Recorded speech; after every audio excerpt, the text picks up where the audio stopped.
Hello दोस्तों, आप सभी का एग्ज़ाम सक्सेस फंडा यूट्यूब चैनल में स्वागत है।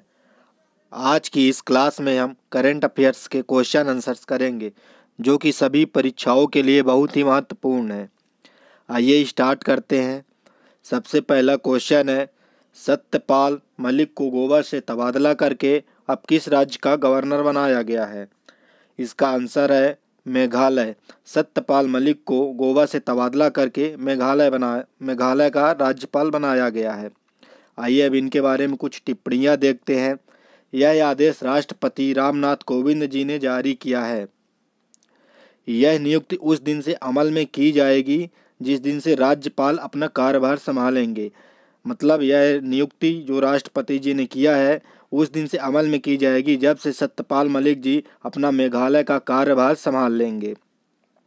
सत्यपाल मलिक का तबादला पिछले कुछ महीनों में लगातार होता रहा है। वह बिहार के पहले राज्यपाल थे, फिर ट्रांसफ़र करके जम्मू कश्मीर भेजा गया, फिर जम्मू कश्मीर के आखिरी राज्यपाल रहे वो। इसके बाद उनका ट्रांसफ़र गोवा कर दिया गया और अब उन्हें गोवा से मेघालय का गवर्नर बनाया गया है। मेघालय में अब तक तथागत राय गवर्नर थे। वह अगस्त 2018 में मेघालय के राज्यपाल बने थे। हालांकि उससे पहले वह 3 साल तक त्रिपुरा के गवर्नर थे। अभी जो मेघालय के गवर्नर थे वो इससे पहले त्रिपुरा के गवर्नर थे। दरअसल संविधान के अनुसार गवर्नर का पद भी अवधि तय नहीं होती है, यह राष्ट्रपति की इच्छा पर निर्भर करता है, लेकिन पारंपरिक रूप से 5 साल तक कार्यकाल माना जाता है। यहाँ कहने का मतलब है कि गवर्नर की जो पद की अवधि है वह तय नहीं होती है, राष्ट्रपति की इच्छा पर निर्भर करता है। जब भी राष्ट्रपति चाहें उन्हें किसी भी राज्य पे भेज सकते हैं, लेकिन पारंपरिक रूप से भी 5 साल तक उनका कार्यकाल माना जाता है। हालांकि यह भी उदाहरण है कि ESL नरसिंह 12 साल तक गवर्नर रहे। वह छत्तीसगढ़, आंध्र प्रदेश और तेलंगाना से गवर्नर रहे हैं। सत्यपाल मलिक यूपी के बागपत के रहने वाले हैं। इससे क्वेश्चन बन सकता है कि सत्यपाल जी का निवास कहाँ है, तो आपको बताना है सत्यपाल मलिक का निवास यूपी के बागपत में रहने वाले हैं। ऐसा भी क्वेश्चन बन सकता है कि सत्यपाल मलिक मेघालय से पहले कहाँ के गवर्नर थे, तो आपको बताना है सत्यपाल मलिक मेघालय से पहले गोवा के गवर्नर थे। सारे पॉइंट को अपने को अच्छे से पढ़ के रखना है, कैसा भी पूछे सारे आंसर बन जाने चाहिए। गोवा के राज्यपाल का प्रभार किस राज्य के गवर्नर को सौंपा गया है? महाराष्ट्र के राज्यपाल को अब गोवा का राज्यपाल नियुक्त किया गया है। महाराष्ट्र के राज्यपाल भगत सिंह कोश्यारी को गोवा का अतिरिक्त कार्यभार दिया गया है। अगले प्रश्न में आते हैं। केंद्र सरकार ने BSF का नया महानिदेशक DG किसे बनाया है? राकेश अस्थाना, राजीव वर्मा, आलोक वर्मा, श्रीवत्स आलोक। इसका आंसर होगा राकेश अस्थाना। राकेश अस्थाना गुजरात कैडर के 1984 बैच के IPS अधिकारी हैं। अब वह नागरिक उड्डयन सुरक्षा ब्यूरो के महानिदेशक के रूप में काम कर रहे थे। अब तक वह नागरिक उड्डयन सुरक्षा ब्यूरो के महानिदेशक के रूप में काम कर रहे थे। अब वह पद का कार्यभार संभालने की तारीख से 31 जुलाई 2021 या अगले आदेश तक BSF के महानिदेशक के रूप में कार्यरत रहेंगे। अगला क्वेश्चन देखते हैं। किस केंद्र शासित प्रदेश ने 16 अगस्त को अपना 59वां डी-ज्यूर दिवस मनाया है? चंडीगढ़, पुदुचेरी, दमन और दीव, दादर व नगर हवेली। इसका आंसर होगा पुदुचेरी। आगे देखते हैं। मुख्यमंत्री V नारायण स्वामी ने स्वतंत्रता सेनानियों को किशोर में इस मौके पर श्रद्धांजलि अर्पित की है। यहाँ से प्रश्न बन सकता है कि मुख्यमंत्री V नारायण स्वामी ने स्वतंत्रता सेनानियों को कहाँ पर, किस मौके पर श्रद्धांजलि अर्पित किया है? तो इसका आंसर होगा किशोर में इस मौके पर श्रद्धांजलि अर्पित की थी। क्या मानते हैं, क्यों मनाते हैं ये दिन, ये भी देखते हैं। पुदुचेरी 18 अक्टूबर 1954 को एक जनमत संग्रह के आधार पर स्वतंत्र हुआ था, लेकिन फ्रांसीसी और भारतीय सरकारों के बीच हस्ताक्षरित संधि की संधि को फ्रांसीसी संसद ने 16 अगस्त 1962 को इसकी मंजूरी दी थी। यहाँ से भी प्रश्न बन सकता है कि फ्रांसीसी और भारतीय सरकारों के बीच हस्ताक्षरित संधि थी, तो संधि को फ्रांसीसी संसद ने कब मंजूरी दी? 16 अगस्त 1962 को। जनमत संग्रह 18 अक्टूबर 1954 को लिया गया था। यहाँ से भी प्रश्न कई बार पूछ लिया है कि जनमत संग्रह कब लिया गया था, तो जनमत संग्रह 18 अक्टूबर 1954 को लिया था। चाहे फ्रांसीसी शासन में रहना हो या भारतीय संघ में विलय करना हो, जनमत संग्रह में लगभग 178 प्रतिनिधियों ने भाग लिया था। यहाँ से भी प्रश्न बनता है कि जनमत संग्रह में कितने प्रतिनिधियों ने भाग लिया था? 178, जिसमें से 170 भारतीय हैं। अगला प्रश्न देखते हैं। मध्य प्रदेश सरकार ने चंबल प्रोग्रेस वे का नाम किसके नाम पर करने का ऐलान किया है? मध्य प्रदेश सरकार ने चंबल प्रोग्रेस वे का नाम किसके नाम पर करने का ऐलान किया है? नरेंद्र मोदी, अमित शाह, अटल बिहारी वाजपेयी, पंडित दीनदयाल उपाध्याय। इसका आंसर है अटल बिहारी वाजपेयी। अब अटल बिहारी वाजपेयी के बारे में कुछ टिप्पणियां देखते हैं। नया नाम अटल बिहारी वाजपेयी चंबल प्रोग्रेस वे का है। चंबल प्रोग्रेस वे का नया नाम क्या है? अटल बिहारी वाजपेयी। दरअसल 16 अगस्त को अटल बिहारी वाजपेयी की दूसरी पुण्यतिथि थी। इसी दौरान मध्य प्रदेश के मुख्यमंत्री शिवराज सिंह चौहान ने यह घोषणा की है कि चंबल प्रोग्रेस वे का नया नाम अटल बिहारी वाजपेयी रखा जाएगा। पहले इसका नाम चंबल एक्सप्रेस वे था, इसे बदलकर चंबल प्रोग्रेसिव वे कर दिया गया और अब फिर नया नाम अटल बिहारी वाजपेयी प्रोग्रेसिव वे कर दिया गया है। यहाँ से प्रश्न बन सकता है कि अटल बिहारी वाजपेयी प्रोग्रेसिव वे का पुराना नाम क्या था? तो चंबल प्रोग्रेस वे बोल दे या चंबल प्रोग्रेसिव वे, आपको दोनों याद रखना है। यह मध्य प्रदेश, उत्तर प्रदेश व राजस्थान होके गुजरेगा। यह भी बहुत महत्वपूर्ण टिप्पणी है कि यह किस किस राज्य से होके गुजरेगा, तो यह मध्य प्रदेश, उत्तर प्रदेश व राजस्थान से होकर गुजरेगा। अटल बिहारी वाजपेयी प्रोग्रेसिव स्वर्णिम चतुर्भुज के दिल्ली कोलकाता खंड को दिल्ली मुंबई एक्सप्रेस वे से जोड़ेगा। अगला प्रश्न देखते हैं। चंद्रयान 2 ऑर्बिटर ने 12 अगस्त को चंद्रमा पर क्रेटर को ही गड्ढों बोलते हैं की तस्वीर ली। इसरो ने इस क्रेटर को क्या नाम दिया? क्रेटर को ही गड्ढा बोलते हैं। चंद्रयान 2 ऑर्बिटर ने 12 अगस्त को चंद्रमा पर क्रेटर की तस्वीर ली। इसरो ने इस क्रेटर को क्या नाम दिया है? क्रेटर मित्र, मिशन क्रेटर, विक्रम साराभाई, इसरो 2। इसका आंसर होगा विक्रम साराभाई। क्रेटर का नाम भारतीय अंतरिक्ष कार्यक्रम के जनक विक्रम साराभाई के नाम पर रखा गया है।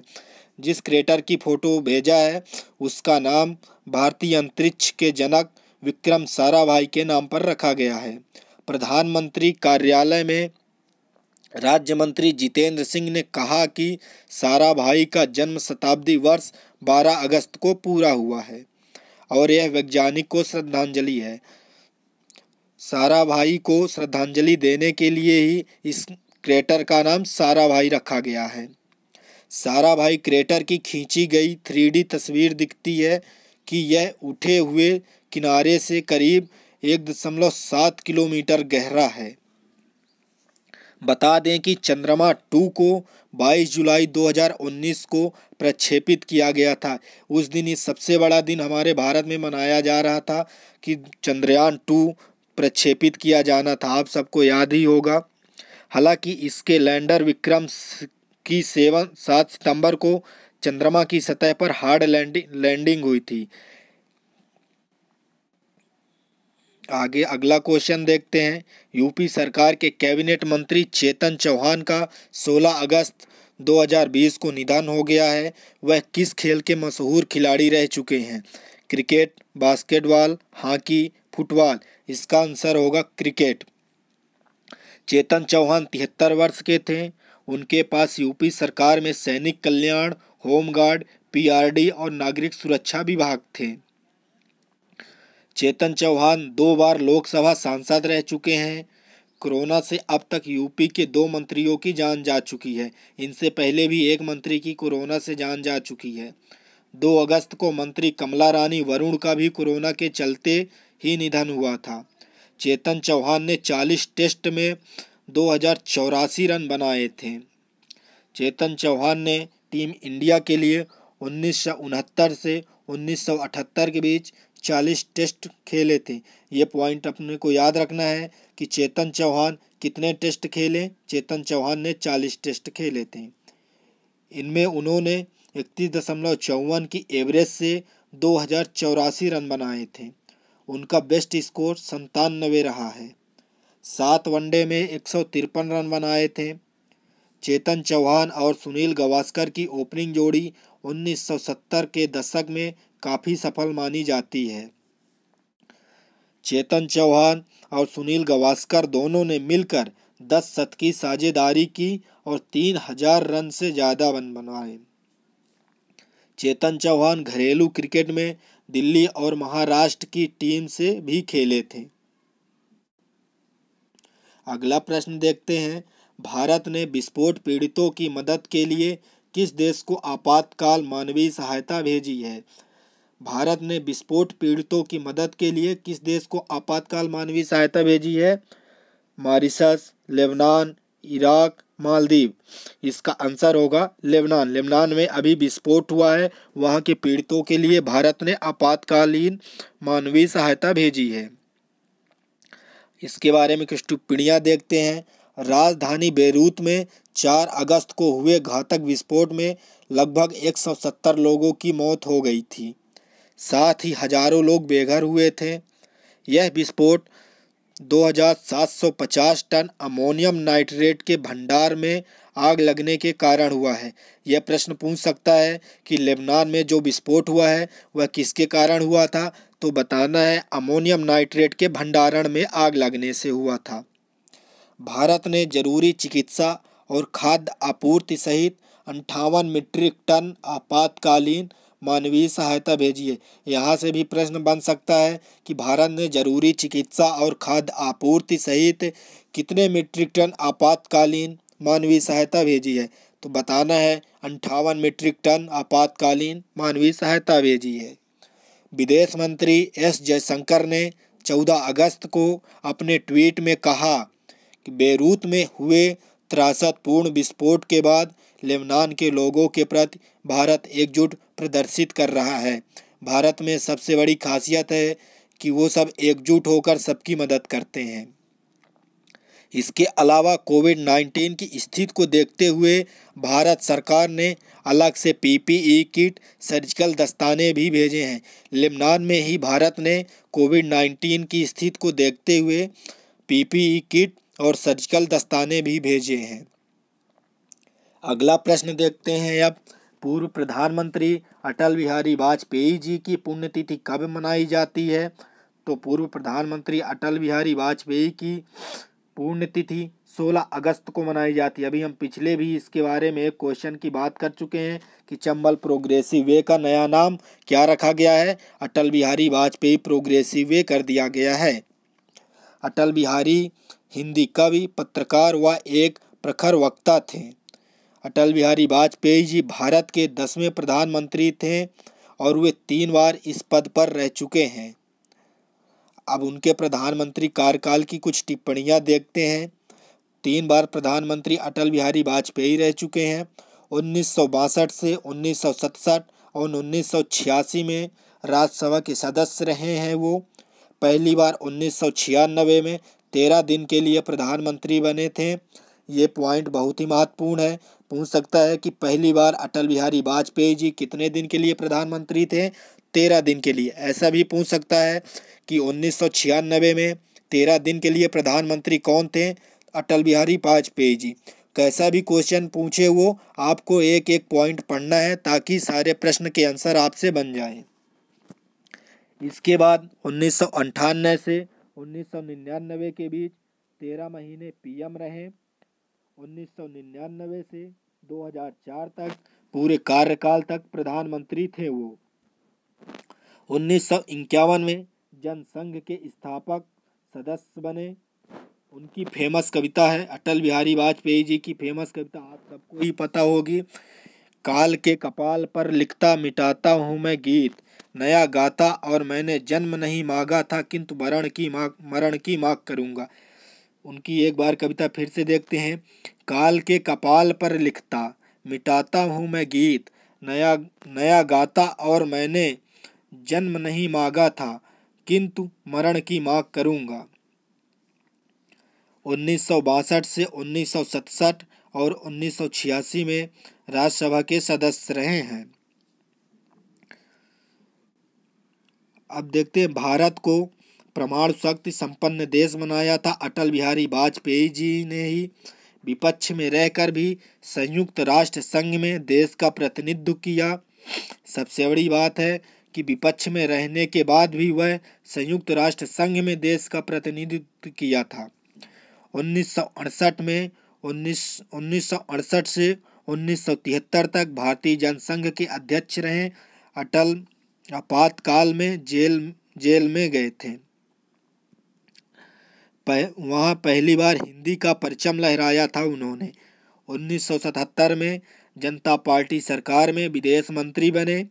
1980 में भाजपा के संस्थापक सदस्य भी रहे हैं। 9 बार लोकसभा के लिए चुने गए थे। अटल बिहारी वाजपेयी जी को 9 बार लोकसभा के लिए चुना गया था। अब अगला प्रश्न देखते हैं। एयरलाइन गो एयर ने किसे अपना सीईओ नियुक्त किया है? कौशिक खोना, अनूप श्रीवास्तव, राजीव सूरी, मनोज मलिक। आंसर है कौशिक खोना। अब इनके बारे में कुछ महत्वपूर्ण टिप्पणियां देखते हैं। कौशिक 2008 से 2011 तक वाडिया समूह से जुड़े रहे थे। वह वाडिया समूह के उपाध्यक्ष, कारपोरेट वित्त और रणनीतिकार भी थे। वह विनय दुबे का स्थान लेंगे। इससे पहले विनय दुबे थे गो एयर के। गो एयर मुंबई महाराष्ट्र में स्थित एक भारतीय कम लागत वाली एयरलाइन है। यह भारतीय व्यापार समूह वाडिया समूह के स्वामित्व में है। उन्हें अप्रैल 2009 से जून 2011 तक गो एयर के सीईओ के रूप में नियुक्त किया गया था। अगला प्रश्न देखते हैं। दृश्यम और मदारी दोनों फिल्मों का नाम है। दृश्यम फिल्म और मदारी film fame director Nishikant Kamat का निधन 17 अगस्त को हो गया। वह किस बीमारी से जूझ रहे थे? Cancer, corona, hepatitis B, chronic liver disease. इसका आंसर होगा क्रॉनिक लीवर डिजीज से वह जूझ रहे थे। अब उनके बारे में कुछ बातें देख लेते हैं। कामत ने बॉलीवुड में 2008 में मराठी फिल्म डोंबिवली फास्ट में डेब्यू किया था। निशिकांत कामत ने कुछ फिल्मों में एक्टिंग भी की है। निशिकांत कामत ने फिल्म भावेश जोशी में भी काम किया था। इसके अलावा वह John Abraham starrer Rocky handsome में निगेटिव रोल में भी नजर आए थे। साल 2006 में हुए मुंबई धमाकों पर बेस्ड फिल्म मुंबई मेरी जान बनाई गई थी उन्हीं के निर्देशन में। इसके बाद फोर्स, मराठी में लाए भारी, रॉकी हैंडसम जैसी फिल्मों का डायरेक्शन कामत जी ने किया था। इन फिल्मों को दर्शकों और क्रिटिक्स ने काफ़ी पसंद किया था। हैदराबाद के एक हॉस्पिटल में एडमिट कराया गया था कामत जी को, जिसके बाद उनका निधन हो गया। अब अगला प्रश्न देखते हैं। ई वाहन स्टार्टअप कंपनी इवीको ने किस क्रिकेट खिलाड़ी को अपना ब्रांड एम्बेसडर बनाया है? रोहित शर्मा, हरभजन सिंह, सुरेश रैना, विराट कोहली। इसका आंसर है हरभजन सिंह। कंपनी अभी मुंबई, बेंगलुरु, दिल्ली, अमृतसर, जयपुर और हैदराबाद में अपना परिचालन करती है। वह कंपनी को अपग्रेड करने में मदद करने के साथ साथ कंपनी की वेबसाइट और सभी मीडिया में अभियानों में सक्रिय भूमिका निभाएंगे। अब अगला प्रश्न देख लेते हैं। नासा के ट्रांजिटिंग एक्सोप्लैनेट सर्वे सैटेलाइट ने अपना पहला मिशन पूरा कर लिया। उसने कितने एक्सोप्लैनेट की खोज की है? एक्सोप्लैनेट मतलब बाह्य ग्रहों की खोज की है। 68, 67, 66, 70। तो आंसर है इसका सही 66। इसके बारे में कुछ टिप्पणियां देखते हैं। अमेरिकी अंतरिक्ष एजेंसी नासा के ट्रांजिटिंग एक्सोप्लैनेट सर्वे सैटेलाइट ने 75% तारों से भरे आसमान की तस्वीरें ली है। यह इसका 2 साल के सर्वे का एक हिस्सा है। 2100 कैंडिडेट अंतरिक्ष यात्री काम कर रहे हैं इस अभियान में।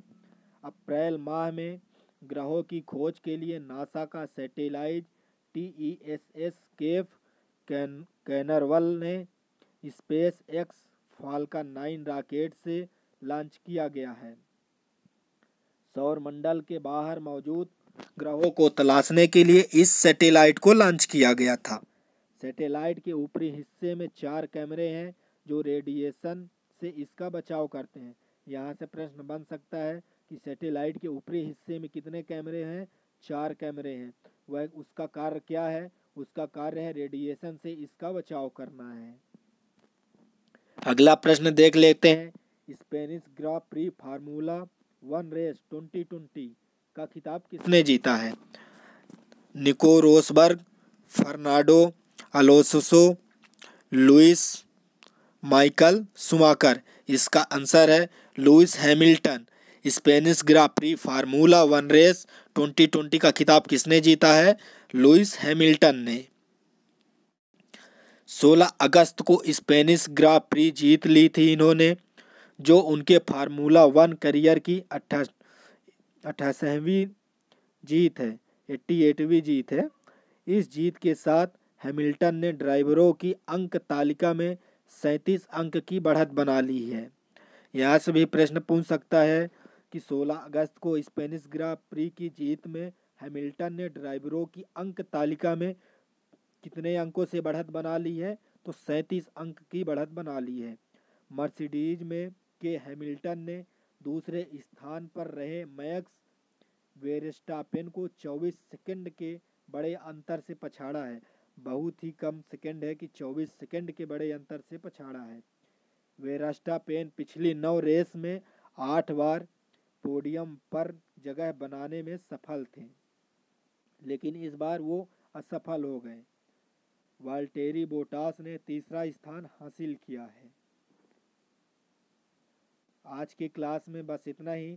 हम अगली क्लास में मिलेंगे और ही ऐसे इंटरेस्टिंग करंट अफेयर्स लेके, जो कि आपकी परीक्षा के लिए बहुत ही महत्वपूर्ण है। आप अगर ऐसे ही करंट अफेयर्स लेना चाहते हैं, आपको कहीं नहीं जाना पड़ेगा, हमारी वीडियो देखते रहिए। आपको पर डे हम करंट अफेयर्स देते रहेंगे। अगर आपने हमारे चैनल को अभी तक सब्सक्राइब नहीं किया है तो सब्सक्राइब करिए, लाइक, शेयर और कमेंट करिए।